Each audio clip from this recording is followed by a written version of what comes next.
వారిల్లు. రౌతు Vijay Kumar, general secretary, మేరంగి నాటక పరిషత్. మీరు ఈ నాటక పరిషత్లో ఏ విధంగా ముందుకు తీసుకెళ్దాం అనుకుంటున్నారు? ఏ విధంగా దీన్ని ఎటువంటి పోటీలు పెడుతున్నారు సార్?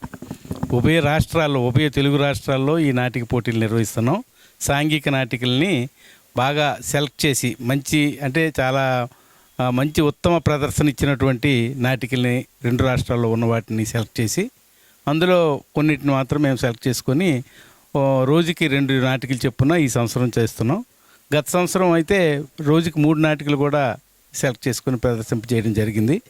ఈ నాటికలు ప్రదర్శింప చేయడం ద్వారా మంచి ఒక ప్రజల్లో చైతన్యం తీసుకురావాలన్నటువంటి ఉద్దేశంతో కళ కోసమే కాదు, ప్రజల కోసం, ప్రజా చైతన్యం కోసం అనే ఉద్దేశంతో ఈ నాటిక పోటీలు నిర్వహించడం జరుగుతుంది.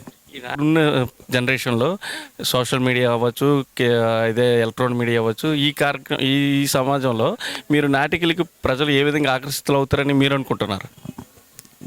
ప్రజలు ఇప్పుడు కూడా ఈ కళను ప్రోత్సహిస్తున్నారు, పూర్వం నుంచి కూడాను.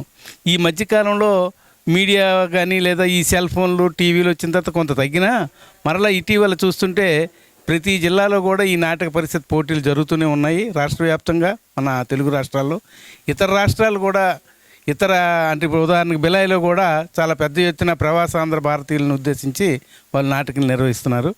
మరి అలాగే నా కళలకి ఇక్కడ ఎంత ప్రోత్సాహం ఉందంటే 53 మంది సౌజన్యమూర్తులు మాకు ఈసారి ఇచ్చారు. అంటే డబ్బులు ఇచ్చారు, విరాళాలు ఇచ్చారు. అడగగానే కొంతమంది అడగకుండానే కూడా ముందుకు వచ్చి మేము ఇస్తామండి అని చెప్పినటువంటి పరిస్థితి ఉంది.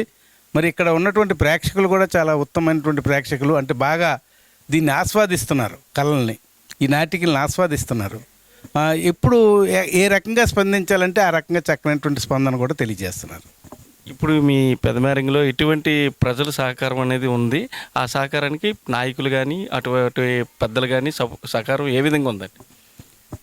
ఈ కళలకి, ఈ కళా పరిషత్కి 2 కోటలు, అంటే మేరంగి కోట కానీ అటు కురుపాం కోట కానీ ఇద్దరు రాజులు కూడా మాకు ఎంతో ప్రోత్సాహాన్ని ఇస్తున్నారు. మేరంగి రాజు గారు గత సంవత్సరం ఒక 50,000 విరాళం ఇచ్చారు. ఈ సంవత్సరం కూడా మళ్ళీ ఒక 51,000 ఇస్తామని చెప్పారు. మరి కురుపాం రాజు గారు అయితే వీరేష్ చంద్రదేవ్ గారు, వారు కూడా అడగగానే విషయం తెలుసుకున్న వెంటనే 50,000 రూపాయలు విరాళం ఇచ్చారు. వారి తాలూకా ప్రోత్సాహం వల్లే మేము చేయగలుగుతున్నాం.